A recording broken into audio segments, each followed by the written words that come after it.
Bueno, vamos a empezar. Buenas tardes, buenos días a todos. Confiamos en que este año sea de bendiciones para todos. Estamos iniciando nuestro estudio eh, este día 6 de enero de la doctrina secreta, tomo 3 de la versión de Kier y el tema de la antropogénesis. Estamos realmente invitando a todos nuevamente a que nos reunamos los lunes al estudio de la doctrina y confío en que hayan recibido la guía de esta fecha, la guía de estudio, y los que puedan distribuirla a otros también, ojalá lo puedan hacer. Pues sí, es un nuevo año, un nuevo ciclo que vamos a iniciar. Tenemos un programa ya tanto de los domingos como los de los lunes ya preparado la federación, por un lado los domingos y el lunes la rama Ceres, donde yo estoy como miembro en Cáceres, en el sur de España. Pues inicio con agradecimiento tanto a Chuy como a Carolina, como a Emilce y a todos los que colaboran en la producción de esta difusión por Zoom de el estudio. No siempre estamos muy dispuestos por los diferentes compromisos que tenemos, ¿no? Yo ahorita tengo el día 13 de enero, pues probablemente tenga que subir un vídeo porque estoy de viaje en México y se cruza un viaje de una ciudad a otra y el tema es el horario, ¿no? Porque el horario en México son las 11 y media de la mañana. Pero bueno, siempre estamos tratando de que se cumpla con las fechas. Nuevamente abro la puerta para que se hagan recomendaciones, sugerencias, vamos a decir, correcciones a temas que, dijéramoslo así, necesitan ser analizados nuevamente o corregidos o mejorados, sobre todo, porque nada es perfecto salvo que se vaya corrigiendo y se vayan viendo formas mejores de difusión. Y vamos a iniciar nuestro estudio el día de hoy con la dedicación. Oh tu sol dorado del esplendor más excelente, ilumina nuestros corazones y llena nuestras mentes, así que nosotros, reconociendo nuestra unidad con la divinidad que es el corazón del universo, podamos ver el camino a nuestros pies y llevar nuestros corazones y nuestras mentes a esos distantes objetivos de perfección, estimulados por tu propia luz radiante. Así sea. La meditación de hoy. Oh Pushan, oh sustentador de todo, abre los labios de la verdad ahora ocultos bajo áureo velo, para que los devotos de la verdad podamos ver. Del Brandarayanyaka Upanishad. Así sea. Bueno, como les dije, nuestro cartel tiene el programa para enero y febrero. Las claves son las mismas.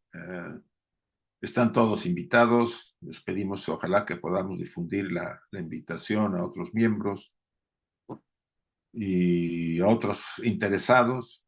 Yo estoy tratando de manejar la situación dentro de los cánones que podamos llamar aceptables de difusión.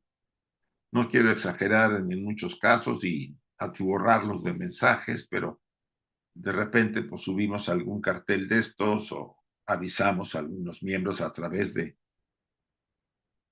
de la, del WhatsApp que Chuy tiene o Carolina, etcétera. Las claves van a ser las mismas el resto del año y la hora, pues mientras no haya un cambio, será a las 6:30 al inicio. No sé si todavía Enrique está ya preparado para tener mañana el estudio de las cartas de los Mahatmas. Sí, sí, te comento, sí, ya a partir de mañana ya empezará otra vez su plática. Bueno, pues los invitamos a todos. La Federación Teosófica Interamericana pues invita a todos a que participen, que asistan al estudio que por Zoom se presenta. Ahí están las claves. El horario pues sigue parecido al que yo tengo aquí ahorita. Bueno, mientras España no le mueva al horario, porque México no va a cambiar. Y vale la pena que asistan porque el estudio lo enfoca Enrique desde una, vamos a decir, de una tónica científica oculta, ¿no? Entonces se tocan temas que en estudios en los que yo he estado sobre las cartas aquí en España, pues no se aborda, ¿no? Se tocan muy levemente. Bueno, están todos invitados. Esta es la última que habíamos dejado de los dioses en el Olimpo. Y dice así, fueron ellas las razas preadámicas y divinas, de las cuales la misma teología, para la que todas ellas son razas cainitas y maldecidas, principia ahora a ocuparse. Eh, Aquí hay un prejuicio muy fuerte desde la época del primer universo. ¿Se acuerdan ustedes que hablamos? Y para eso me remito a este diagrama. ¿Se acuerdan que estamos en este universo? En el universo que se llama la creación de las tinieblas o de la materia. Y este universo es producto, se puede decir, del primer universo. Este es el segundo, es el primero de la creación espiritual. Todos los dioses y jerarquías que aquí se formaron, que vienen, entre comillas, para este universo de la oscuridad, así es. La realidad es que la oscuridad está entre nosotros, no en este universo, pero bueno, después de un descanso de 4.320 millones de años, eh, en que se llama que el universo permaneció en estado latente, volvió a iniciar el proceso nuevamente, ¿sí?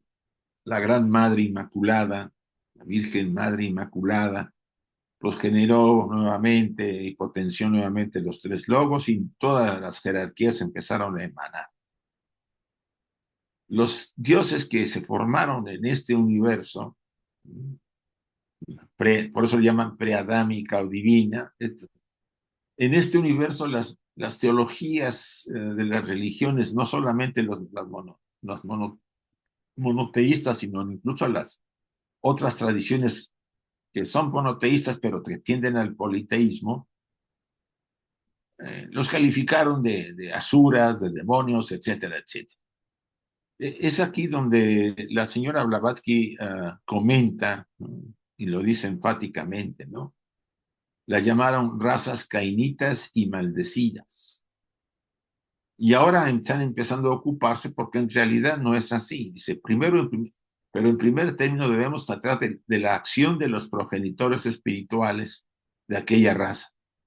Hay que explicar un punto muy difícil y obstruso referente a los slokas 26 y 27. O sea, los progenitores que son de los del primer universo, el universo noumenal, pues son realmente los progenitores divinos. Y los que están en este universo, pues ya no lo son tanto.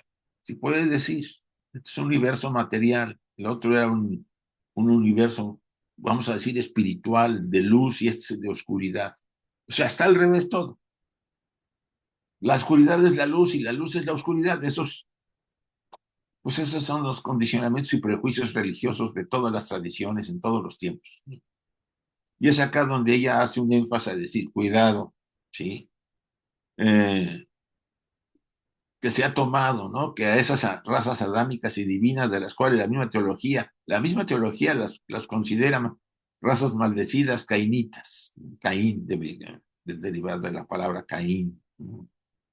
Ahora se están empezando a tratar nuevamente de otra manera y por supuesto, hay temas difíciles de explicar. Y aquí viene la estanza, vamos a decir, eh, de de toda la estancia o la estanza, la número 26, el punto número 26 dice lo siguiente: cuando el exudado produjo al nacido del huevo doble, al potente, al poderoso, con huesos, los señores de la sabiduría dijeron, ahora crearé. ¿Se acuerdan que la vez pasada hablamos de que se habían negado primero todas las diferentes jerarquías, sobre todo en la raza lemur, para darnos la mente y todas las formas de creación que se estuvieron manejando? Antes, ¿por qué? Porque encontraron imperfecto al ser humano, o más bien a los seres que estaban naciendo por sudoración, por huevo, eh, incluso a los hermafroditas, o sea, todos esos grupos, todos los encontraban, vamos a decir, como muy tiernos, si queremos usar la palabra, ¿no? No formados, ¿no? Eran imperfectos. Entonces, esas jerarquías que tenían grandes desarrollos, vamos a decirlo así, de donde venían y estaban incluso como liberadas, entre comillas, aunque la ley les obligaba a 4 grupos de jerarquías de las 7 manasaputras, los obligaba a darle a los seres la mente para hacerlos hombres, seres humanos. De entrada no les gustó lo que vieron, es lo que es concretado, ¿no? Los empezaron a criticar, esto lo vimos en la sesión anterior. No, que este nacido por sudoración, pues no está bien. Este por huevo tampoco. Este sin huesos tampoco. Posteriormente, se explica ya en la Esloka 26, cuando dice, cuando el exudado, o sea, cuando el que emanaba esa exudoración que le salía de la parte superior del cuerpo y se iba endureciendo y se formaba una especie de esfera que parecía un huevo, dice, empezó a producir eh, dice, al nacido del huevo, al doble, al potente, dobles porque tienen los dos sexos, al potente, al poderoso con huesos, ya empezaron a nacer con huesos, ¿sí? Los señores de la, entonces dijeron ya los Manasa, los Anishvata y todos, ¿sí? Ahora sí vamos a crear, ahora sí vamos a entrar, que hubo varias maneras, ¿sí? ¿Por qué ahora, dice la estanza, y no antes? Esto lo explica la loca que sigue. O sea, ustedes preguntarán, ¿y por qué se negaron? Y después dijeron que por qué sí. La tercera raza se convirtió en el Baján, o sea, el medio de los señores de la sabiduría. El Baján es el, el, el, el recipiente, vamos a llamarlo así, ¿no? Para que ellos se manifestaran. Creó a los hijos de la voluntad y de la yoga, por Kriya Shakti. Aquí ya empezamos a hablar de las creaciones especiales. Eh, la, el poder de Kriya Shakti es un poder que todos tenemos, es un poder de voluntad mental, pero como no se ha cultivado eh, casi en todas las épocas, se puede decir, salvo en algunos estudiantes avanzados que han desarrollado, se va atrofiando y queda y no es que desaparezca, se queda estático esperando en una posible encarnación un desarrollo que le permitiera desarrollar este aspecto. La siguiente nos dice más, cómo fueron ellos creados, dado que los señores de la sabiduría son idénticos a los devas indos que se negaron a crear. O sea, está diciendo, ¿cómo crearon si son iguales a los que no querían?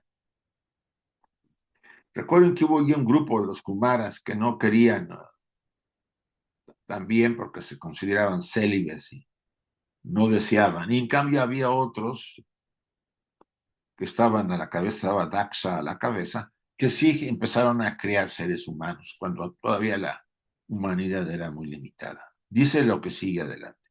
Evidentemente ellos no son los Kumaras del panteón hindú y de los Puranas, los hijos mayores de Brahma. O sea, no se refiere a estos 4 Kumaras que no quisieron procrear, porque eran demasiado puros, elevados, santos, etcétera, y no tenían el fuego de la creación activa como para poder hacer. Sanadanda y los otros hijos de los Vedas, quienes criados previamente por él, sin deseos ni pasiones, permanecieron castos, inspirados por la santa sabiduría y por sus deseos y sin deseos de progenie. O sea, de toda esta gran cantidad de seres, se puede decir que se dividieron en dos.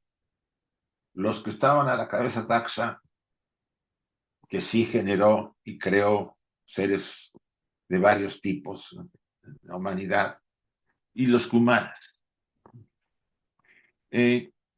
No me quiero desviar del tema de la Kriya Shakti, que vamos a tratar ahorita adelante.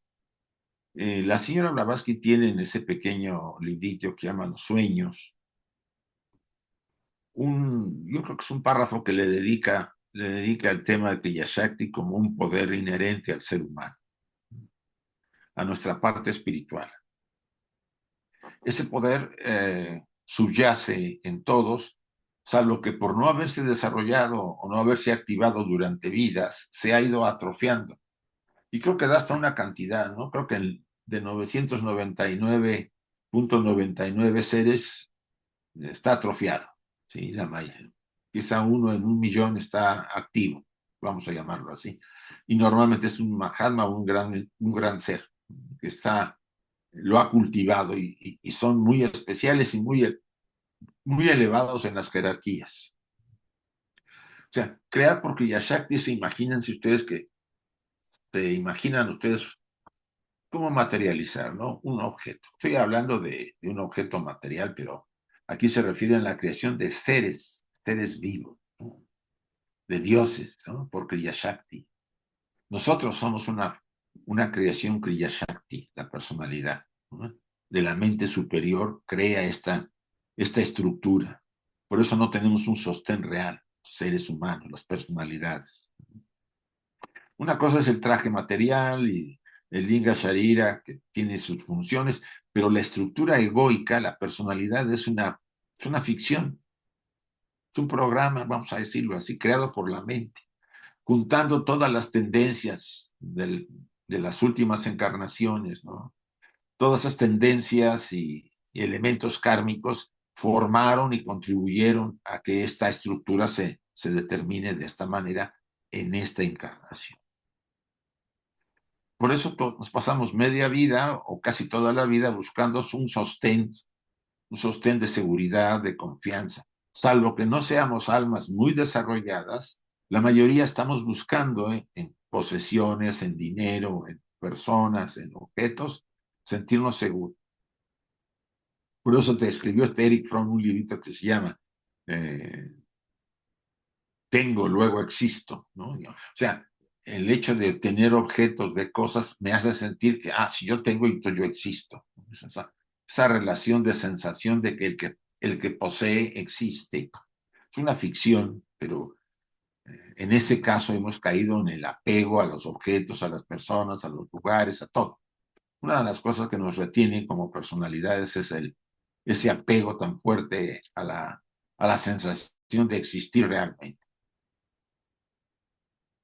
El poder por el cual crearon primeramente, es al que vamos a ver, es lo que ha sido causa de degradación desde su alto estado de la posición de los malos espíritus, de Satán y de su hueste, creados a su vez por la impura fantasía de los credos exotéricos. O sea, el gran problema está en que los credos exotéricos calumniaron, se puede decir, la enseñanza, se puede decir, inventaron, ¿no?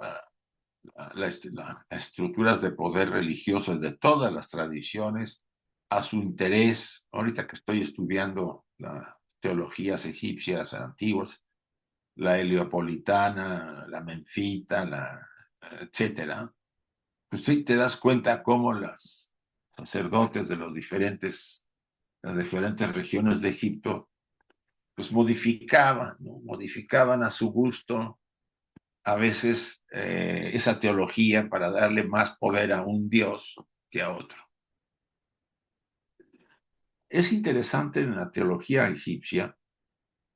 Dice, originalmente, y aquí me estoy usando como referencia a Wallis Budget, uno de los grandes uh, arqueólogos, egiptólogos, ¿no? Que ha escrito mucha literatura sobre Egipto, el que se sacó de Egipto el libro de Ani, Papiro de Ani. Bueno, él habla primero, dice que originalmente el egipcio antiguo, el primitivo, de hace miles de años, mucho más antes que el imperio antiguo, mucho más antes que Menes, el unificador, o sea, él habla de la época predinástica, era como adorador de las formas elementales de la naturaleza. Eh, Él habla de los fetiches, de los objetos, ¿no? Que tenían para él. Que eso es parte de una etapa en que casi todos los pueblos pasan cuando empiezan a, a ubicar esa parte espiritual interna hacia afuera. Después de pasar por eso, en formas, piedras, árboles, plantas, animales, empezaron a trasladarse a darles formas humanas. Esa es la segunda fase. Pasan de las formas naturales a las formas semi-humanas, ¿no? Entonces, ahora pues Anubis tenía la cabeza de chacal y el cuerpo humano, ¿no? Algunos dioses eran completamente eh, de forma humana, ¿no? Bastet, Sekhmet, por ejemplo, una diosa leona, ¿no? Que era una forma de Ra, ¿no? En cambio, otros dioses como, bueno, Osiris tenía la cabeza de halcón, pero Isis tenía el cuerpo físico completo como una mujer, ¿no? Entonces, esa fase empezó a desarrollarse y dejaron no abandonaron todas las formas que tenían, pero las integraron. Y después, y eso es uno de los puntos que no es muy claro, pero que casi todos el Wallis y algunos otros investigadores que se agregan a esta afirmación, el egipcio era monoteísta. No nos los podemos, mucho antes que Akenatón, el faraón hereje, mucho antes. Eh, los dioses como Tot y hay otra divinidad importante que fueron los dos que estaban sosteniendo el monoteísmo. Ellos hablan de un Dios único, ¿sí? El hacedor de todo, del que se derivan todos los demás dioses, todas las demás jerarquías de seres divinos, ¿sí? O sea, esa fase se asume que fue influida y muy probablemente por los sobrevivientes de Atlántida, en una parte de. Y es la que se integra en las primeras partes del Imperio Antiguo, en las dinastías, en las 6 dinastías del Imperio Antiguo, ¿no? Ahora, ¿qué pasó? Los sacerdotes eran muy sabios y se dieron cuenta que el pueblo egipcio le gustaban los dramas, ¿sí? Como las comedias, y que adherirse a una teología muy elevada como la del Dios único y lo que hay atrás de él, pues es el vacío, le llaman Nanu, el vacío cósmico, pues no estaba para todos esa forma de verlo. Entonces fueron introduciendo el drama de Osiris y de Isis y de Set y toda la lucha esa que tuvieron ellos. Porque ahí había un drama, ¿no? Una lucha, Isis iba a rescatar al marido y Set lo hacía pedacitos y lo volvía a reconstruir por magia y tenía un hijo con él en forma póstuma y todo ese drama enganchó a los egipcios. Pero no se dejó se llamaba Ta, el dios único, era un dios menfita, venía de Heliópolis, de la primera fase, y después pasó a Memphis, porque Heliópolis era de la tradición menfita. ¿Qué quiere decir? Que la tradición egipcia era más monoteísta de lo que no se pueden ustedes imaginar. Ya trataremos ese tema en algún momento. Pero sucumbieron los sacerdotes para que el pueblo se envolviera en la tradición. Introdujeron a Osiris y a Isis, a Ra, a Amon-Ra, y empezaron a hacer las modificaciones para que la gente se enganche, y se enganchó. Así fue, ¿no? Por 3000 años que ha durado el imperio, desde Menes, el unificador, hasta el final con los Ptolomeos en Alejandría, esta visión se sostuvo y tuvo mucho poder. Entonces, esas formas, esa degradación que ocurre, tienen que ver mucho con las fases que van pasando las tradiciones, ¿no? Y que de los santos divinos seres creados en el universo nominal, después los rebajan a espíritus negativos como Satán y de huestes creadas por, que son impuras, etcétera, porque conviene a la teología por muchas razones hacer esos cambios. Este poder fue el de Kriya Shakti, volvemos al mismo. Este misterioso y divino poder latente en la voluntad de cada hombre, o sea, cada hombre lo tenemos, y el cual, si no es llamado a la vida, si no se le anima y se desarrolla por la práctica de la yoga, permanece dormido en 999.999 hombres. Solamente uno lo desarrolla, de cada millón. Y así se llega a atrofiar, o se atrofia. Yo no diría una atrofia completo, pero sí queda estático, esperando quizá en futuras encarnaciones, porque para llegar al desarrollo de Kriya Shakti debe haber un desarrollo muy elevado del sujeto. Probablemente a finales de las razas del globo eh, G, el último globo, cuando las razas lleguen entre la sexta y la séptima raza, pues hay algunos seres que puedan crear por Kriya Shakti. Es más, asumo que debe haberlos, porque cuando le toque a los seres humanos ayudar, los que se hayan divinizado en el globo G, y se termine la cadena, cuando pasen los animales y se convierten en humanos para la siguiente cadena, pues tienen que ayudarlos. Probablemente a darles la mente, probablemente a darles el Linga Sharira a los no tan desarrollados, etcétera, etcétera. Este poder es explicado en los 12 signos del zodiaco como sigue.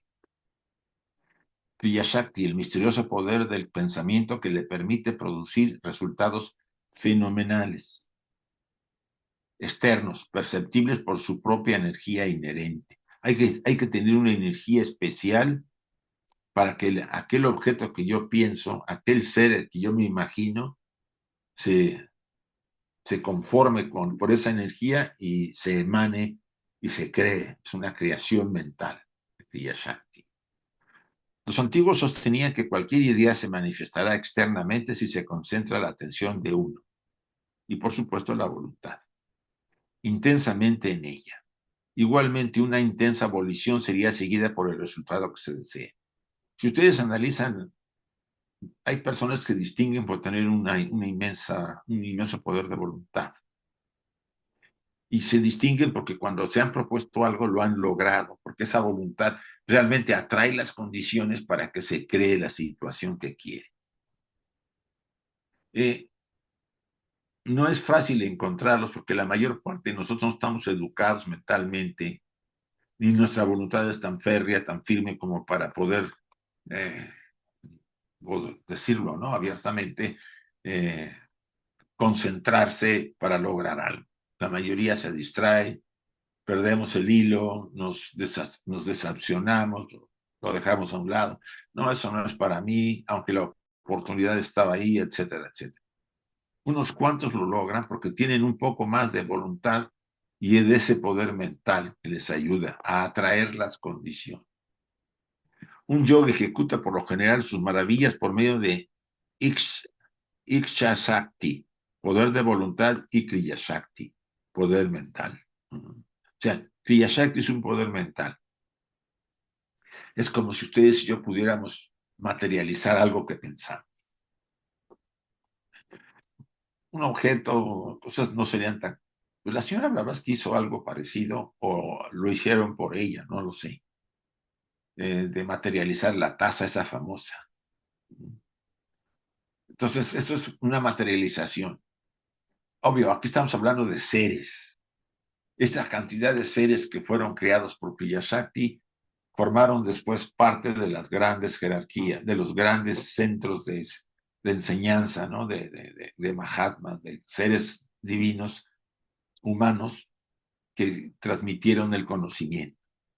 La tercera raza había creado así a los llamados hijos de la voluntad y de la yoga, a los antecesores, los antepasados espirituales de todos los arats, sus siguientes y actuales o mahatmas, de un modo verdaderamente inmaculado. O sea, la mayor parte, por no decirlo, todos los arats y mahatmas que siguieron después de la formación en época eh, en la época Lemur, siguieron después en época Atlante, transmitiendo el conocimiento, todavía en época Atlante, sobre todo en las primeras subrazas, primera, segunda y tercera, pues la enseñanza era bastante abierta, se transmitía en los centros de cultura, porque no había tanto tabú y no había tanto mal manejo, si puede decir, o al grado, no se había degradado tanto la raza Atlante. A partir de la cuarta raza, su raza del Atlante, a mediados de ella, casi un poco más de mediados, la materialización hizo que cambiara todo y la magia negra y las luchas, etcétera, etcétera, todos empezaron a surgir. Y entonces hubo un cambio, se ocultó. Estas grandes fraternidades se ocultaron. Se enseñó solamente a los que lo merecían y a los escogidos y a los que pasaban ciertas pruebas de purificación y de desarrollo. Para los demás se cegaba la enseñanza. Y así pasó hasta llegó a la quinta raza en época egipcia, caldea, siria y todos los demás pueblos que han tenido la oportunidad de transmitir la enseñanza, porque había entre ellos seres de esta calidad, escogían a sus discípulos, eran unos cuantos, y es a ellos a los que les transmitían las verdades, y los que lo merecían más, pues eran los que después serían los instructores.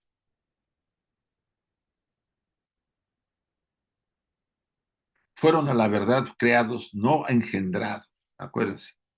Una cosa es la creación mental y otra cosa es engendrarlos, como lo fueron los hermanos de la cuarta raza, que fueron engendrados sexualmente después de la separación de los sexos a la caída del hombre. Sí, porque el final de la heterosexualidad a lo que se llegó fue a finales de la raza Lemú. Y por ahí de la sexta, subraza, séptima, empezaron los seres humanos a tener ya el sexo más definido, separándose, hombres y mujeres. Y se puede decir que para la raza Atlante ya había muy pocos hermafroditas y había más heterosexuales, se puede decir. Por lo menos la enseñanza es lo que dice. Pues la creación no es sino el resultado de la voluntad, cuando estamos hablando de creación, operando sobre la materia fenomenal. La voluntad operando sobre la materia fenomenal. El hacer salir de ella la luz primordial divina y la vida eterna. Vamos a pensarlo así, ¿no? Ustedes son un ser divino que tiene potenciado Kriya Shakti. Entonces, necesita necesita un individuo que ayude a hacer una labor en un lugar, pero que tenga ciertas condiciones y cualidades y se distinga de cierta forma. Entonces, este ser entra en meditación y genera mentalmente, por los poderes mentales tan elevados que tiene, una forma, una imaginación poderosísima. Esta forma le da forma humana, con características, eh, le da ciertos elementos que lo capacitan para conformar a un individuo. Y por supuesto, la voluntad y esta fuerza mental le dan la vida, vamos a llamarlo así. La luz primordial puede ser que sea insuflada por un ser que tiene Kriya Shakti, pero la vida eterna vendrá a activar a este sujeto. ¿Sí? Y entonces aparece el ser. Muchos de las formas que posteriormente se formaron después del hombre, me refiero a los animales, fueron creadas por Kriya Shakti. Acuérdense que hay un párrafo con que lo trató Miguel Ángel sobre la creación de estas mujeres por Kriya Shakti, por el temor de que la evolución de los hermafroditas no llegaran a un cauce adecuado para que la mujer que surgiera de esa separación de sexos fuera la adecuada debido a la complejidad de su estructura. Y fueron criadas mujeres por Kriya Shakti, o sea, como para inducirlas, introducirlas en el movimiento de los nacimientos y asentar bien las características femeninas en los heterosexuales. Fueron ellos el grano de la semilla santa de los futuros salvadores de la humanidad, los creados por esta forma, por Kriya Shakti. Ahí hay un gran misterio, ¿no? Nos cuesta probablemente entenderlo, yo trato de explicarlo, pero tiene que ver mucho con ciertos aspectos, ¿no? Una de las cosas que a mí me han estado dando vueltas es por la creación, ahora la inteligencia, uh, uh, esta, esta herramienta tan poderosa de inteligencia artificial que se está desarrollando. Ustedes hacen un robot, eso lo pueden hacer material, y lo dotan de un sistema, una computadora, ¿no? Que puede pensar, ahora se puede llegar por este sistema a tener tanta inteligencia más que un ser humano. Como la conciencia universal está en todo, puede activar a este ser. Puede encontrar el baján, la recepción adecuada para activarse y darle identidad. Esa es mi opinión y probablemente me equivoque, no del todo, pero hay algo ahí que es muy peligroso en la línea que estamos siguiendo los humanos. Es como si nos fuera de la mano esta tanta ciencia ficción donde los robots actúan por su cuenta y deciden por su cuenta sin influencia ya de los seres humanos. Es una sensación de que estamos creando nosotros, somos creadores, estamos creando porque, si no es por Kriya Shakti, aunque hay Kriya Shakti, pero a través de la materia, seres, las máquinas son creaciones Kriya Shakti. ¿Y dónde salió la máquina? El diseño, de aquí. Si era adecuado o no era adecuado, pues se fue modificando hasta que salió. Es como una máquina de los trenes, ¿no? Los trenes de ferrocarril. Empezaron por vapor, se han mejorado ahora por combustible orgánico. A la larga ya hay de eléctricos, ¿no? Y si seguimos así y les damos inteligencia a esas máquinas, pues ahora van a hacer lo que ellos quieren. Es obvio, estoy hablando un poco románticamente, pero el peligro está en esa parte, en estos poderes que los humanos tienen. Es casi imposible evitar tales interrupciones, dice Blavatsky. Aquí hay que reconocer. Ella va a estar volviendo a repetir y a repetir porque es natural. Dice ahí, el orden de la evolución de las razas humanas se encuentra como sigue en el libro quinto de los comentarios, según si ya he expuesto. Entonces vuelve a repetir otra vez. ¿Por qué? Piense. Esto no es nada fácil entenderlo, se le olvida a uno. Y además son formas de creación o de reproducción muy especiales que a muchos les cuesta trabajo por la visión materialista que ya tenemos. Dice, los primeros hombres fueron chayas, primera raza, la raza chaya, que significa no había mente. Los segundos, los nacidos del sudor, una especie de esporas que se nos emanaban y después se convertían en un ser. Los terceros, los nacidos de huevo. Esas esporas primero eran pequeñas, después creció esas emanaciones que nos salían, y ahorita van a ver una foto que tengo ahí, voy a enseñar, y se formaba una especie de esfera exterior que se endurecía y de ahí salía un ser humano. Estos son los nacidos del huevo. Y los santos padres nacidos por el poder de Kriya Shakti, la tercera forma. O sea, estas eran las formas humanas, pues había una forma especial generada para los instructores, los grandes los grandes seres divinos que estaban siendo preparados para ayudar a la humanidad, a su procreación y a su generación. Los cuartos fueron los hijos de Padmapani, Chenresi. Estos ya son, vamos a decir, la reproducción de los seres que siguieron adelante. Y aquí hay una aclaración, dice, para la explicación y exposición filosófica de la naturaleza de estos seres, que ahora son considerados como espíritus malos, ese es el tema, los Kriya Shakti, y rebeldes, los creadores por Kriya Shakti, el lector debe dirigirse a los capítulos sobre el mito de los ángeles caídos en los diversos aspectos, en el volumen que sigue. Hay un capítulo en el volumen cuarto de la doctrina secreta y que se llama el mito del ángel caído. Por supuesto, tales modos primitivos de procreación, todas esas son formas primitivas,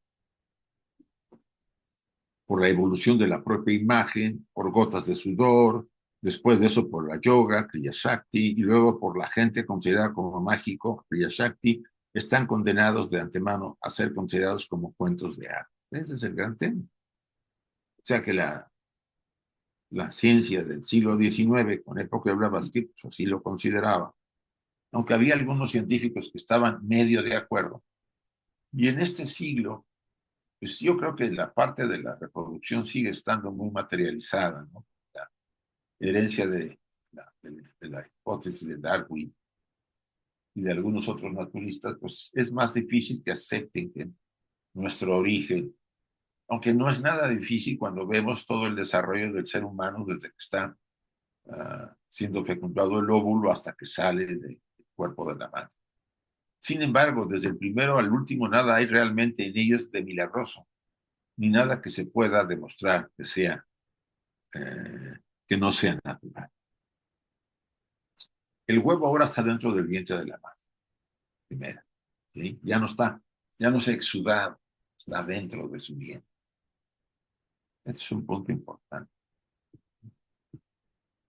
Las formas que se van dando durante el desarrollo del feto empiezan por parecerse como un pez o un lagarto, después a un mamífero y así van pasando hasta llegar a parecerse a un feto humano. O sea, estamos repitiendo todo ese proceso de donde venimos. Y es interesante anotar también que de la genética de un chimpancé o de un orangután, el 95 o 98% es igual a la nuestra. Solo nos diferencia unas pequeñas, vamos a decir, partes del RNA que nos hacen ser seres humanos. Los demás somos casi iguales que ellos. Ese punto nos debería también hacer reflexionar. Primero, el nacimiento chaya, o el modo primordial de procreación sin sexo. La primera raza habiendo emanado, porque fue una emanación, de los pitris lunares, por decirlo así, de los cuerpos de los pitris, Vanishats o pitris lunares, se halla aludida en una alegoría cósmica de los Puranas. O sea, la primera raza, yo pongo aquí estas figuras que ustedes les han de estar viendo repetidamente porque no encuentro cómo ponerlo, la verdad, pero esto creo que puede dar una idea.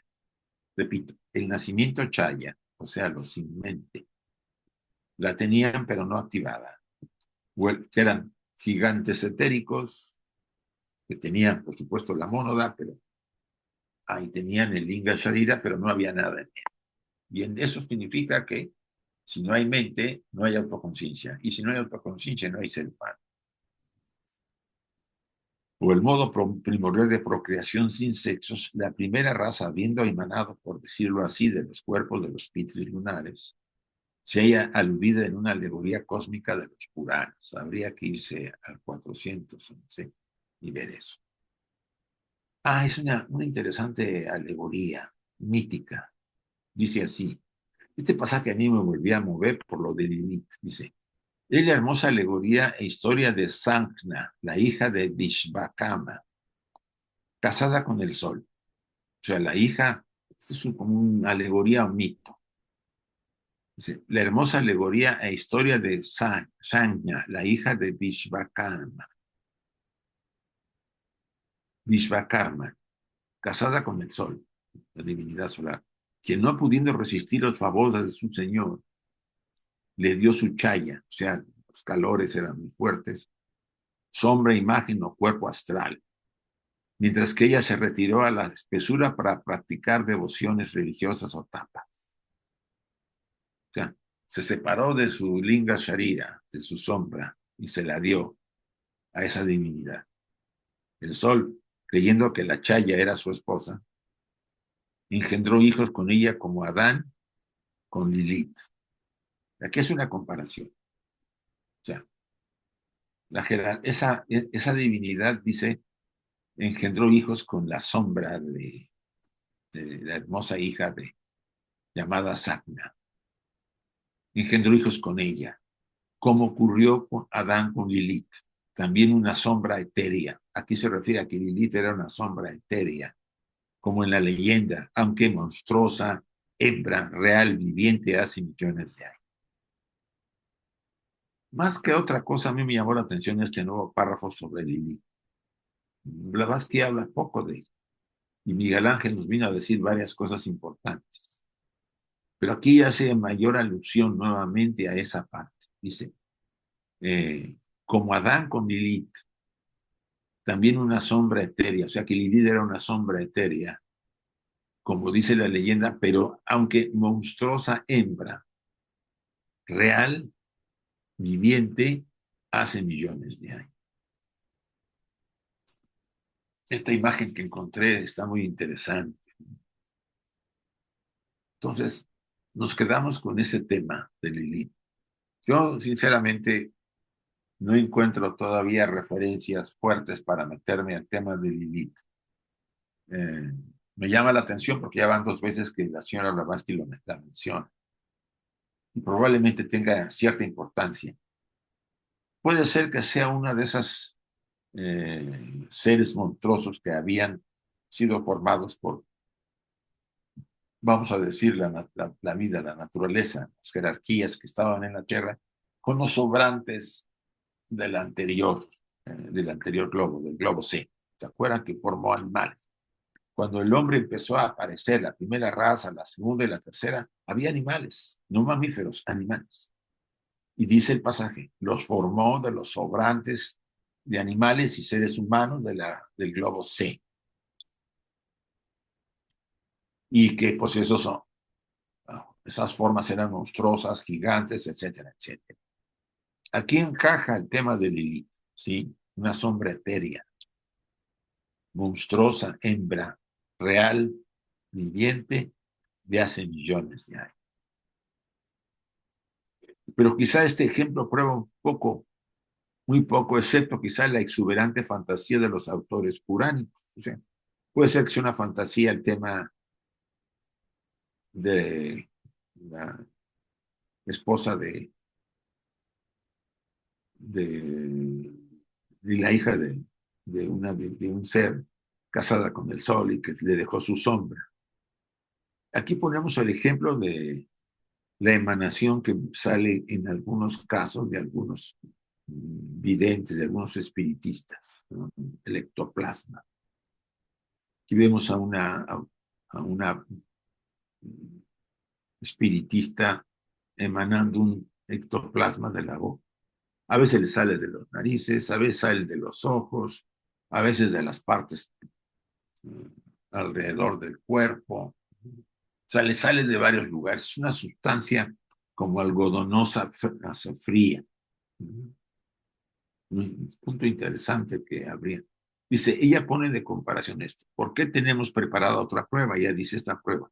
Si las formas materializadas que a veces se ven emanar de los cuerpos de ciertos medios pudiesen fijarse y hacerse sólidas, en lugar de desvanecerse, la creación de la primera raza sería perfectamente comprensible.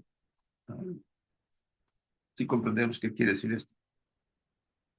Que la primera raza fue emanada, ¿no? Sus sombras que envolvían. Ahí el Linga Sharira era una especie de sombra que envolvía a la mónada. todo era Linga Sharira, era etérica, que había emanado, como aquí a esta mujer, de los pitris lunares. Ella pone de ejemplo a las mediums que les emana el ectoplasma. Y dice, mire, si así, a ver si esto puede aclarar. ¿Por qué no? Si se puede. Si esto se endurece, se formaría un ser. Es debatible por la dificultad que le cuesta al ser humano a veces entender eso. A mí me parece que es parte de un proceso muy común que en la primera raza se dio para que pudieran existir las bases de lo que después sería, porque ese Linga Sharira que antes cubría a la mónada, después se me quedó adentro y empezó a ser formada el cuerpo material, ¿no? Alrededor, porque el Linga Sharira era el molde. O sea, si nos vamos ubicando, vamos a ir entendiendo. Esta clase de procreación no dejará de ser sugestiva para el estudiante, por supuesto. Yo, como siempre les decía, cuando algo no era muy claro, mire, probablemente no lo entendamos ahorita, déjenlo por ahí, después lo investigamos. No lo rechacemos de golpe. Ni el misterio de la imposibilidad de tal procedimiento son ciertamente mayores, al paso que en mucho más comprensible para la inteligencia del verdadero pensador metafísico, que el misterio de la concepción del feto, su gestación y nacimiento como niño, como actualmente no conocemos. Es un misterio inmenso, como un esperma que penetra en un óvulo y el óvulo se empieza a separar. Lo mismo, esa era la primera forma de reproducción, la primitiva. Y se va formando el ser. ¿Sí? Cómo se va estructurando todo ese ser. Ahí Linga Sharira está haciendo un trabajo. ¿Por qué? Porque está ordenando cómo se va a formar la estructura. Y por supuesto el karma y otros elementos están interviniendo y que el alma está manejando en ese momento. Recuerden que el cuerpo físico lo dan los padres y el Linga Sharira también. Ponemos así entre comillas, ¿no? Alguna vez me han dicho que no más el cuerpo físico, pero bueno, yo he visto que también el Linga Sharira. Entonces, nuestros padres nos han dado la forma humana y mucho de la materia de ellos está conformando nuestra estructura. Pero en un porcentaje muy bajo, se puede decir. Realmente lo que determina grandes partes es el karma con el que venimos. Yo he dicho siempre una comparación de un 70, 75%, 80% de las vidas anteriores y un 20% entre la herencia familiar, el entorno y el medio y todo eso, conforman la estructura de una personalidad. Puede ajustarse, y en algunos casos es más, otros menos, ¿sí? O sea, lo interesante es que tanto es misterio la forma en que nos reproducimos ahora heterosexualmente, como la posibilidad de que esta forma también fuera real, o la emanación de esa sustancia que después se conformó a un ser. Aquí estamos viendo otra alegoría, ¿no? Que trata de explicar la emanación de esa sustancia que emana del cuerpo y que se fue endureciendo.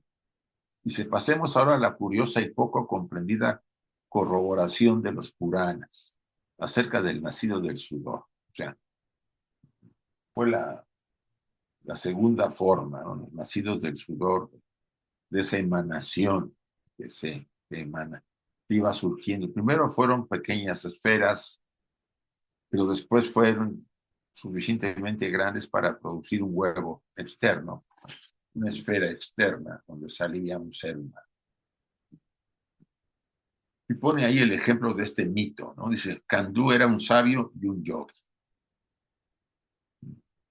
eminente en sabiduría y piadoso en sus austeridades.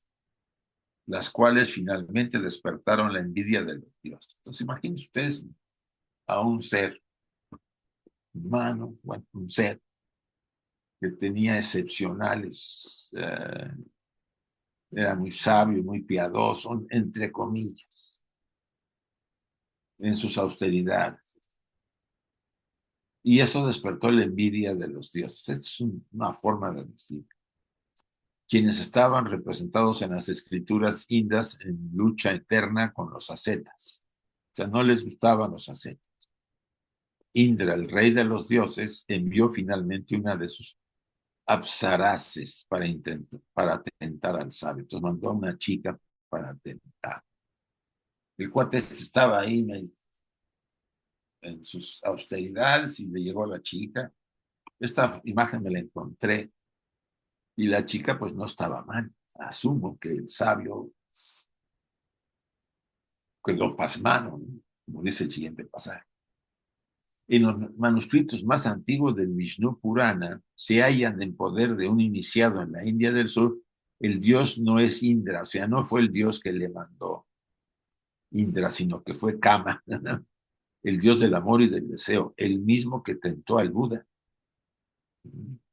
¿Se acuerdan que cuando el Buda estaba bajo el árbol Bodhi y estaba recibiendo la iluminación, pues llegó Kama con todo su ejército de tentaciones, mujeres. Primero creo que vendavales y cosas así. Y después, pues, las chicas le empezaron a dar la vuelta. Y él superó eso.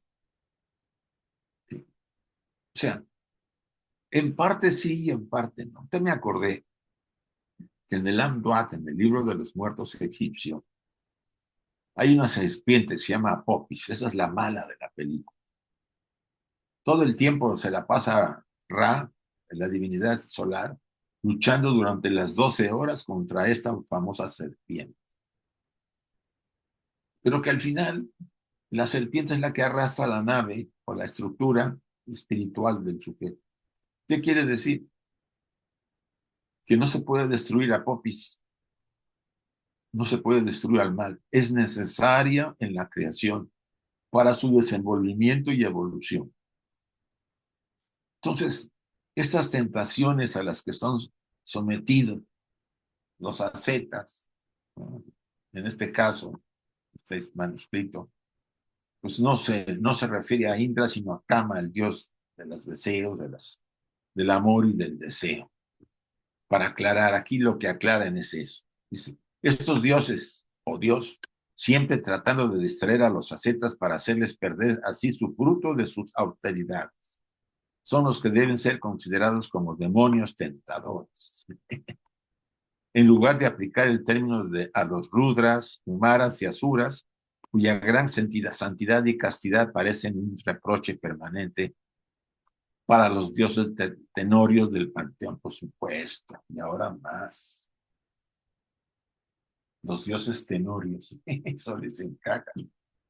Por lo contrario, es lo que encontramos en todas las alegorías puránicas y no sin una buena razón esotérica. O sea, sí hay una razón.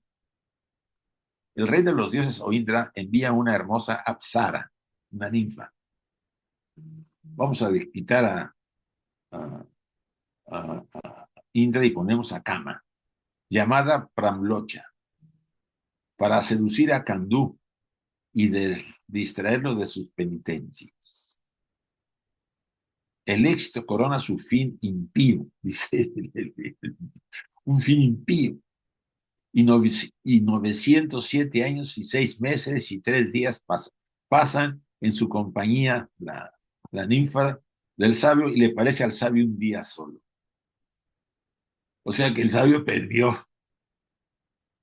Se ve que la ninfa era la ninfa.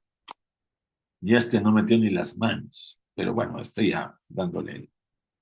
Al terminar este estado psicológico o hipnótico, el Muni, o el sabio, maldice amargamente a la criatura que le ha seducido, perturbando así sus devociones. ¿Eh? Aléjate, vete, exclama ese vil conjunto de ilusiones. Yo no creo que sean ilusiones cuando la tienes contigo, ¿no? Pero bueno.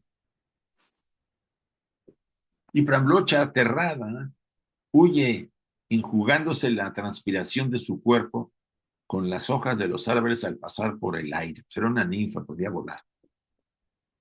La ninfa siguió su marcha de árbol en árbol y los vástagos sombríos de que sus copas secó, en los vástagos sombríos de que sus copas secó sus miembros, o sea, iba sudando, iba emanando un líquido.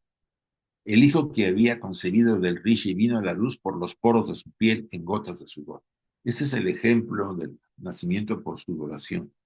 Los árboles recibieron el rocío viviente y los vientos lo juntaron en una masa. Esto, dijo Soma, la luna, y yo lo maduré con mis rayos y gradualmente aumentó de tamaño hasta que la exhalación que había quedado en la cima de los árboles se convirtió en la hermosa joven llamada Marisha.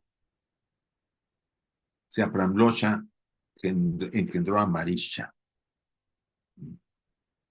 Y es un ejemplo mítico, simbólico, para representar el nacimiento por sudoración. Esto es interesante, que tentaron a un sabio. Ahora, este sabio pues tenía lo suyo. Dice, ahora bien, Candú representa la primera raza. Pues es un hijo de los Pitris y por lo tanto carecía de mente. Por eso no metió ni las manos. Circunstancia que se halla indicada en el hecho de que no podía distinguir entre un periodo de cerca de 1000 años y un día. Así pues se le representa como fácil de ser engañado y cegado. Pues no es necesario tanto que sea sin mente, hay muchos que caen cegados y ni las manos metemos. Muy interesante forma de explicar la emanación por sudoración, ¿no? De este mito de Candú, y la anterior Pramlocha, y que después pues se fue derramando por los poros esa sudoración que fue juntado, y de ahí nació ¿cómo se llama? La anterior, Marisha, la nueva, el nuevo ser. Y ese fue un ejemplo simbólico que ponen los hindúes para el nacimiento por sudoración, en la segunda raza. Muy bien, vamos a terminar y ver si hay preguntas. Voy a cerrar esto. A ver, José. Sí, José, Ya, con ya, gusto. ya, ya, ya. No es que no podía abrir el micrófono. No, no te voy a preguntar sobre el tema hoy tan interesante de la reproducción. Sí, sí, Eh, pero has nombrado en muchas ocasiones hoy, como lo has hecho en otras veces, sobre la cultura de los egipcios. sí. Es Y que yo estoy creo más que tú, empapado por haber estado yo, ahí. yo creo que tú tienes conocimiento como para prepararnos alguna que otra conferencia sobre las distintas etapas que han tenido los egipcios ¿Eh? y, y cómo se ha ido cambiando su concepción religiosa Sí. de creencias y eso. Y Pero impresionante, tú José. tienes muchas cargas arriba de cosas, pero Sí, fuerte, dime nomás.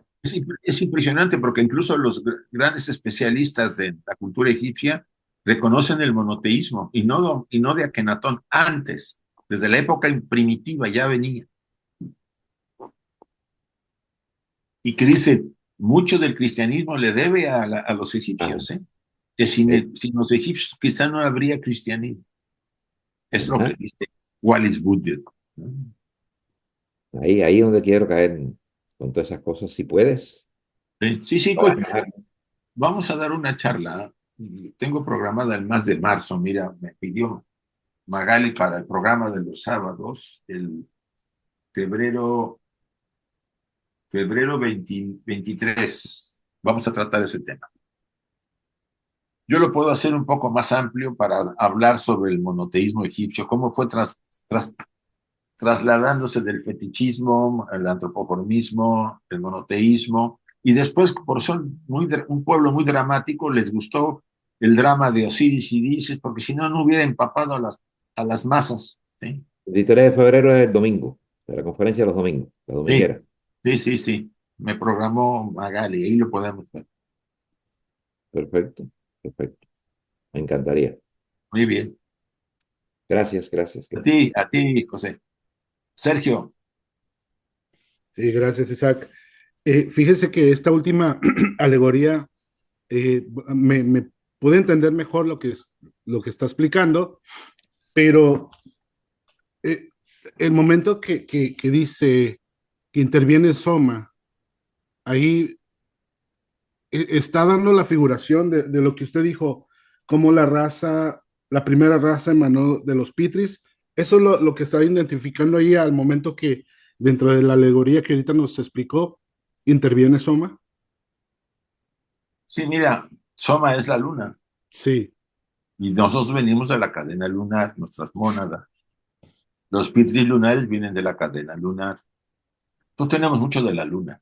Se puede decir que en cierta forma somos hijos de la luna y la tierra. ¿Sí? Tenemos por un lado las estructuras hereditarias de las jerarquías, de la jerarquía lunar que nos dio el doble etérico, pero también tenemos elementos y la influencia también material, ¿no? Porque si el Linga Sharira era de los Pitris lunares desarrollaron su Linga Sharira eh, y generaron experiencias con la materia de la cadena lunar. Toda esa influencia está en nosotros, por eso nos afecta a la luna, ¿no? A los líquidos, a la mujer en sus periodos, a la naturaleza en su reproducción, a las olas del mar y todo eso. Hay mucha relación, influencia de Soma, ¿no? Sobre nosotros, ¿sí? Eso es inevitable. Ahora, Isaac, esa primera raza, se está refiriendo a a esas 7 etapas de la primera, de las subrazas de esa primera raza. Sí, Por ejemplo, cuando habla los hijos del sudor, los sin hueso y todo eso, ¿son las diferentes 7 fases no, de la primera raza? no, la primera raza realmente se puede decir que se reprodujo, se separó, se separaba, ¿ves cómo se reproduce la ameba, Sí, sí. que se separan, se forman dos núcleos y después se dividen y se separan? Ujú. Esa era una de las formas de la primera raza, ¿sí? Sobre todo al final de la primera raza. Pero en realidad la primera raza se fusiona con la segunda. O sea, el, fíjate, la primera raza era el Linga Sharira y la mónada.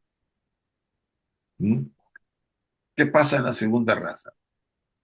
Pues que el Linga Sharira y la mónada de esa van a conformar la segunda raza. Realmente la primera raza es la segunda raza, solamente que ya tiene más, ya no son tan etéricos, son más densificados, ¿sí? Ya Sí. Saba y Baj, y no son, quizá no sean tan gigantes, sino son menos etéricos y más densos, y ya la reproducción empieza a modificarse. Casi al final de la segunda raza viene por esporas, que le llaman, ¿no? Esa sudoración. Entre las finales de la primera y principios de la segunda, fue esa sudoración. Y después por esporas.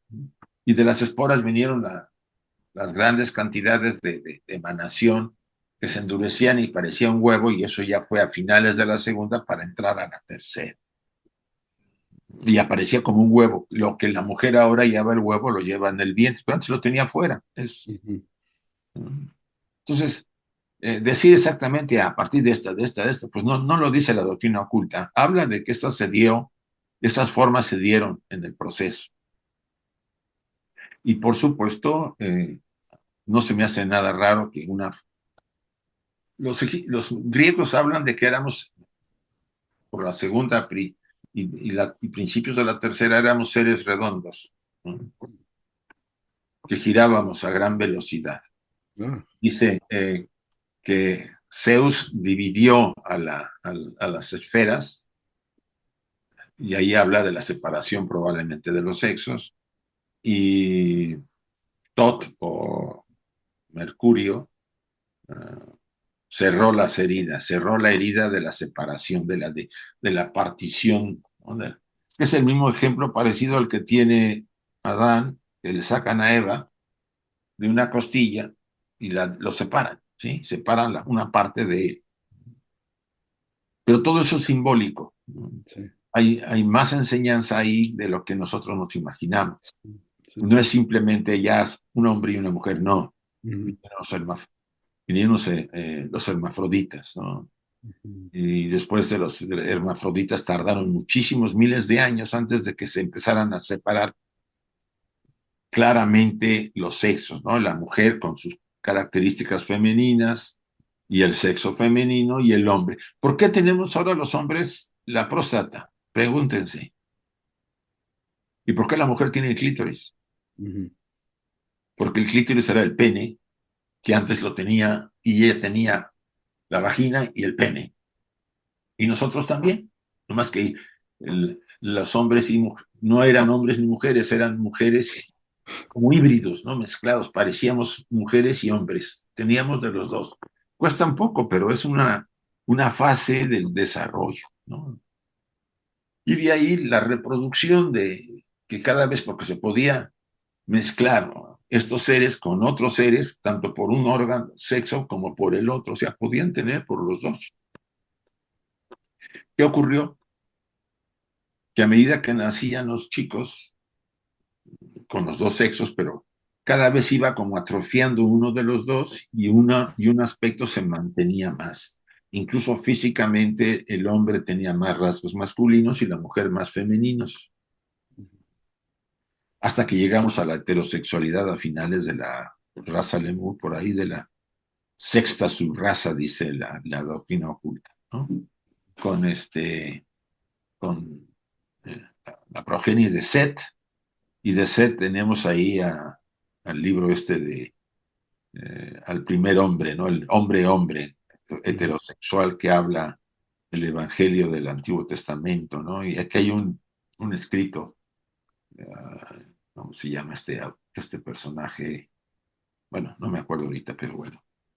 Entonces, no es difícil entenderlo, Sí, aunque nos pueda parecer complejo, porque la influencia primero de las teorías darwinianas, pues influye.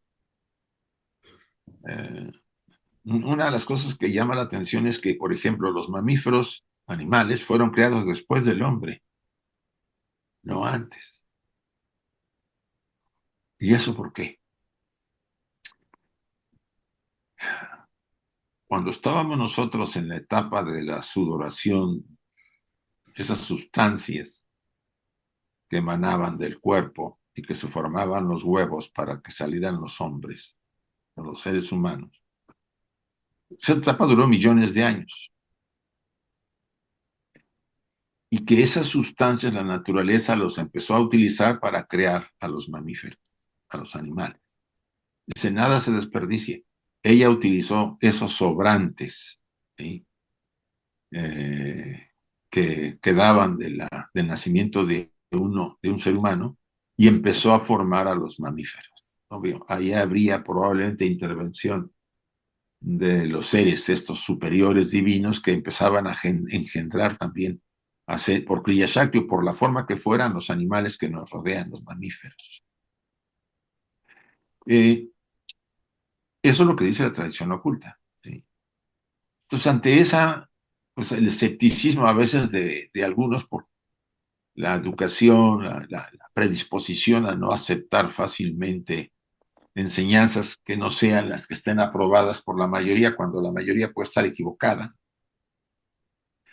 eh, hace que cueste trabajo, ¿no? Y por eso yo siento que también la señora Blavatsky repite constantemente la visión de cómo nos hemos reproducido y la va llevando y todavía seguirá, porque en la sesión que viene todavía trato por la del huevo, y después viene la de ya de los hermafroditas que siguen naciendo por huevo. El hermafrodita nacía una parte por huevo, pues ya nacían con huesos, ¿sí? El huevo permitió el nacimiento por huesos. Y y después ya el huevo no estaba afuera, estaba dentro del vientre de la mujer. ujú. Entonces entendemos por qué se hizo por Kriya Shakti ese grupo de mujeres, como para perfeccionar la estructura de la mujer que era riesgosa siguiendo la evolución de los hermafroditas, ¿sí? Que iban cada vez siendo más mujeres y otros más hombres, pero en ese juego probablemente se inyectó esta parte de mujeres que fueron parte importante, ¿no? Se mezclaran con hombres para generar mujeres mucho mejor formadas, ¿no? Internamente para la procreación. A mí se me hace esta parte fabulosa, pero tratando de acercarme a la enseñanza, pues la veo, vamos a decir, dentro del marco. De cada uno depende de si le parece o no. Yo creo que, como digo, toda enseñanza que nos parezca difícil de entender, la podemos dejar por ahí y después la analizamos con el tiempo y verán ustedes que la vemos de otra manera. La placenta puede ser un vestigio de esta ¿Sí? evolución, ¿no? ¿Por qué Sí, crees que algunos animales se la... sí, como ¿Sí? sustancia. Oiga, Isaac, también debemos considerar siempre que todas estas evoluciones de estas 7 evoluciones de cada raza, bueno, subrazas, estaban intercaladas igual que las razas raíces, ¿no? Siempre han estado intercaladas. Sí, sí, sí. Por Ah, ejemplo, ya. en la cuarta, fíjate en la cuarta. Hay 7 razas raíces. Estamos en la quinta. Mm. Y dentro de la quinta, pues tenemos ah, etapas, ¿no? De diferente tipo, ¿no? La primera raza hiperbórea, digo, la etérica, la chaya, después la hiperbórea, después la lemur, que era una raza raíz, después la Pero las subrazas estaban intercaladas también. sí, la Atlante es Ah, la más marcada, ¿no? bueno, También bien, la lemur, la primera, segunda y tercera subraza lemur, no teníamos todavía la madurez. sí. Hasta la mitad de la tercera subraza vienen los Manasaputras y Anishvata y todo lo que demás a activarnos y a despertar por Kriya Shakti y a meterse en nosotros y darnos la autoconciencia humana.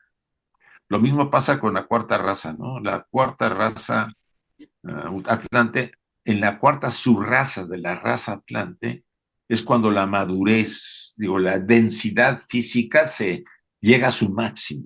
Ujú. A partir de ahí, la curva de materialización empieza a partir de la quinta subraza Atlante, ya está de regreso a lo espiritual. Y en esta raza, pues mucho más. Cada vez ahora vamos haciéndonos más sutiles. La idea es que seamos tan sutiles como fue la primera y segunda, el segundo globo. Probablemente en el último globo de esta cadena, los seres humanos seamos como etéricos, ¿sí? Quizá no tanto, pero etéricos como estaba el primer globo que se hermana con el globo. El globo A se hermana con el globo G, ¿sí? Los dos son etéricos. Ujú. Entonces, probablemente volvamos a ser también, si no gigantes, por lo menos una altura determinada, o no lo sé, ahí puede ser gigantes o puede ser seres más pequeños, pero la idea es que volvamos a repetir en los estados que hemos abandonado cuando nos materializamos, ahora nos espiritualizamos recuperándolos, pero con autoconciencia divina, como dioses. El globo también tenía una evolución al mismo proceso de Sí, las razas, sí, ¿no? Ah, todo va bien, en bien. paralelo. Por eso dice que somos el micro del macro. Sí, sí, sí. Ah, va. ¿Eh?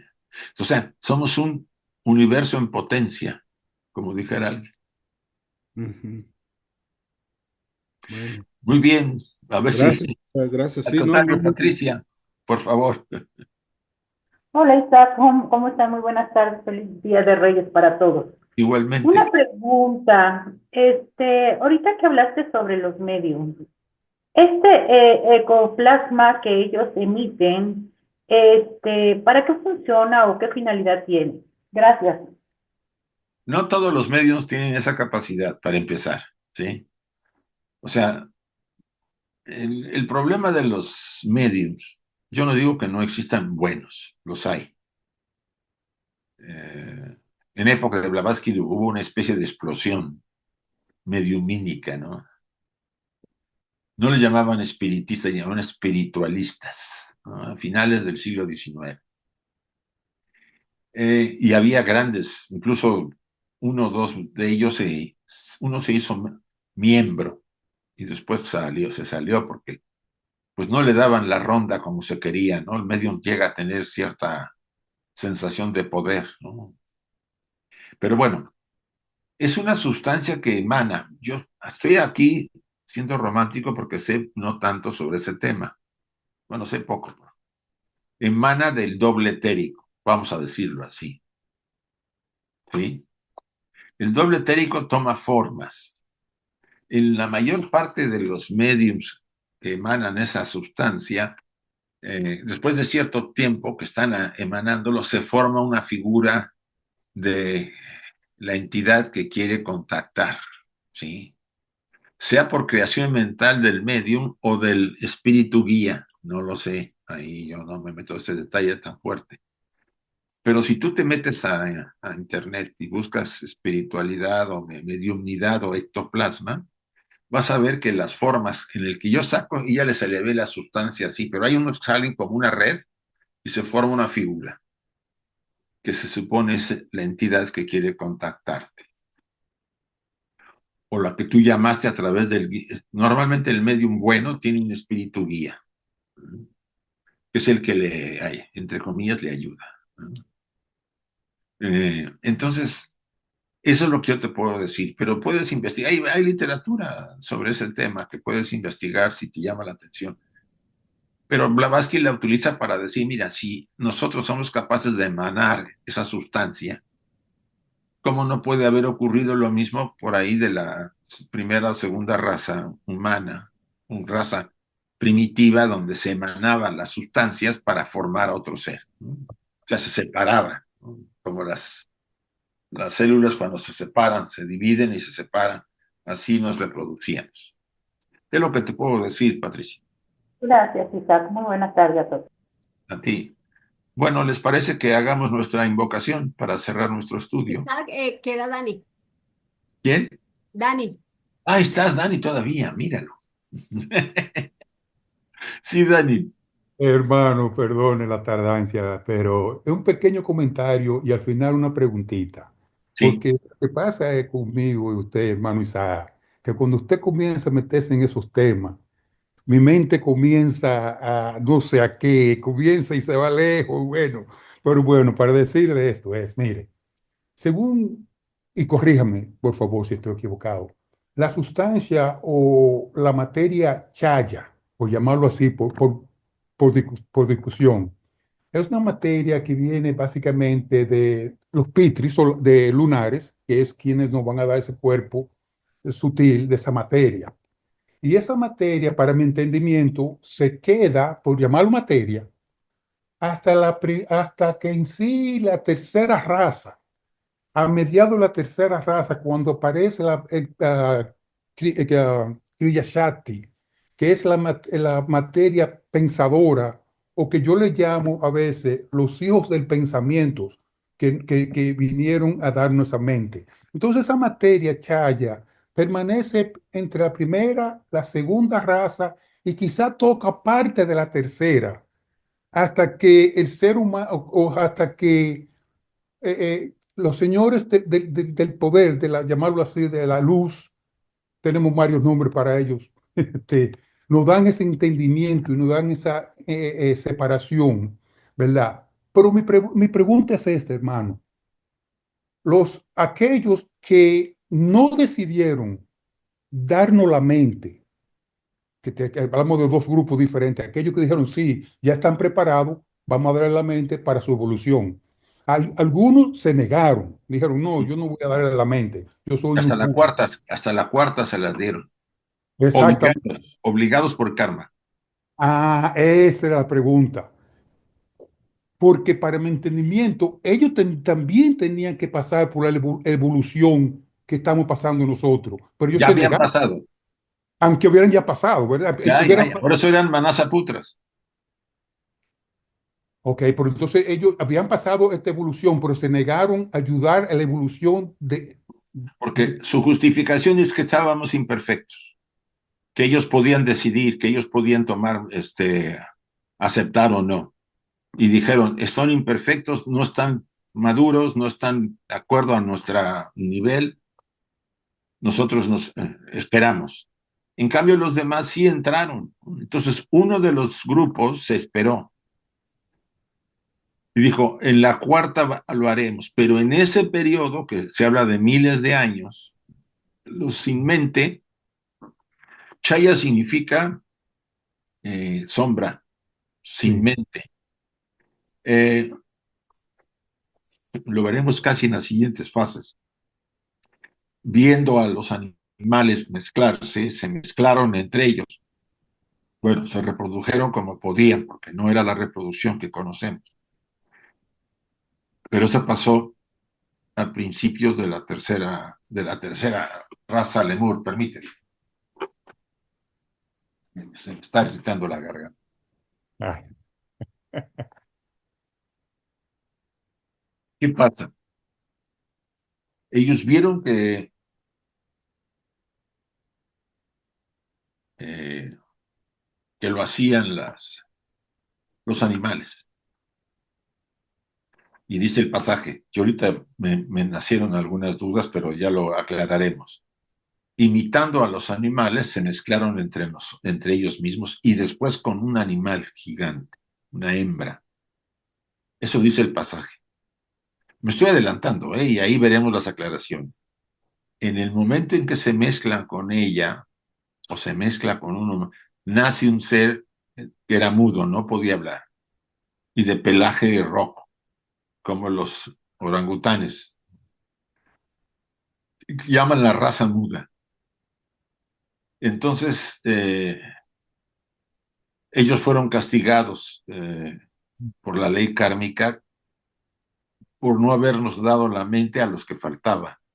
Y entonces se les obligó a entrar a esos seres. Es lo que vamos a ver. Me estoy adelantando y quizá con detalles que habría que aclarar más. Es lo que te puedo decir. me refresca la memoria porque estamos quizá hablando ya en la cuarta raza, la Atlante, cuando ellos reencarnan. Esa es la reencarnación de aquellos Sí, Atlantes. sí. Se pospuso hasta principios de la cuarta. Ah, ok. Ya había heterosexualidad, Sí, pero también seguía habiendo gigantes, había gigantes, dice el pasaje, eran seres hermosísimos, muy fuertes, muy inteligentes, los que estaban normal, ya heterosexuales, pero a otros eran todavía sin mente, que se habían quedado, probablemente estaban restringidos a zonas de la tierra muy apartadas de las ciudades y cosas así, porque el imperio Lemur fue un gran imperio. Y antes de que fuera destruido, pues todavía sobrevivieron muchos de ellos, ¿no? Porque los lemures se destruyen por fuego y agua. ujú, Se hunde el continente Mu. Entonces ahí desaparece la gran raza lemur, pero los descendientes de esa raza son los que forman la cuarta raza, la Atlante. O sea, nosotros somos chayas, sí. somos hiperbóreos, lemures y atlantes. Tenemos la herencia de todos en nosotros,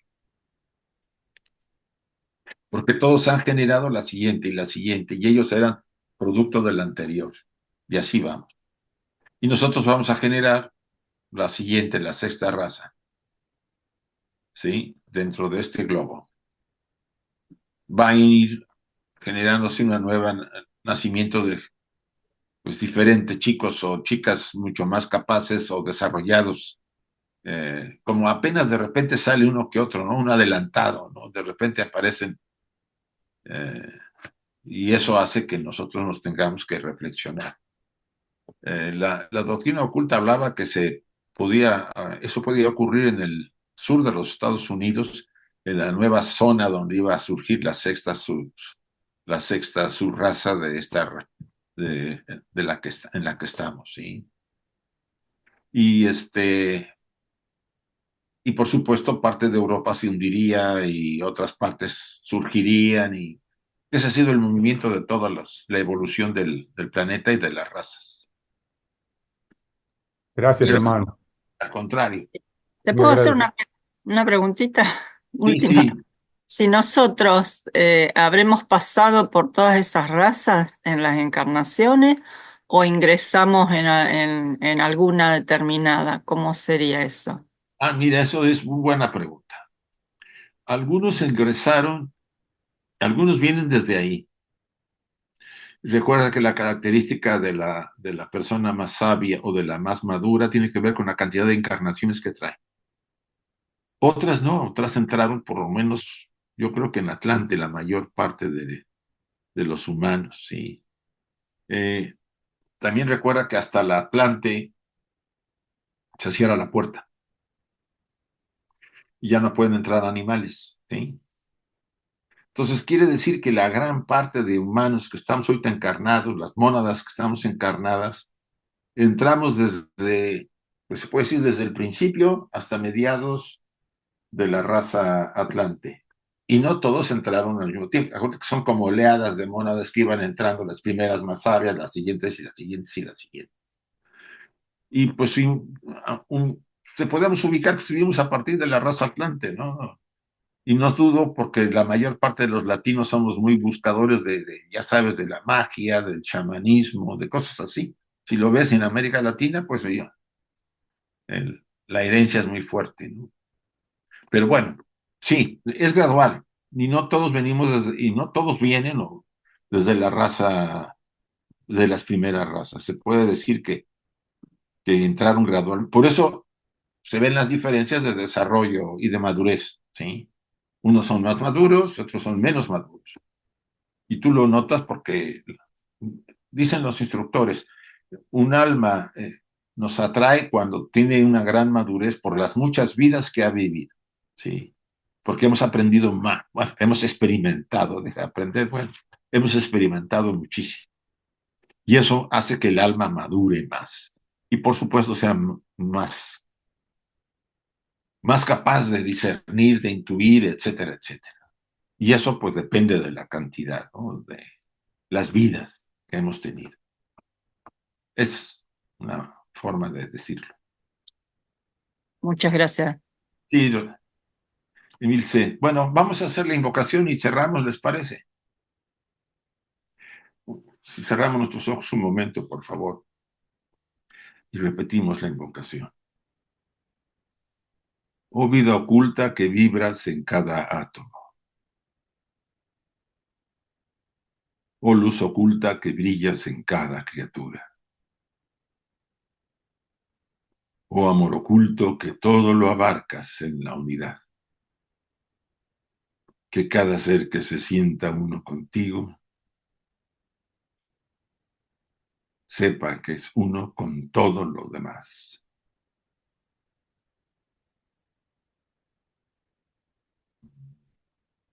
Así sea, y gracias a todos.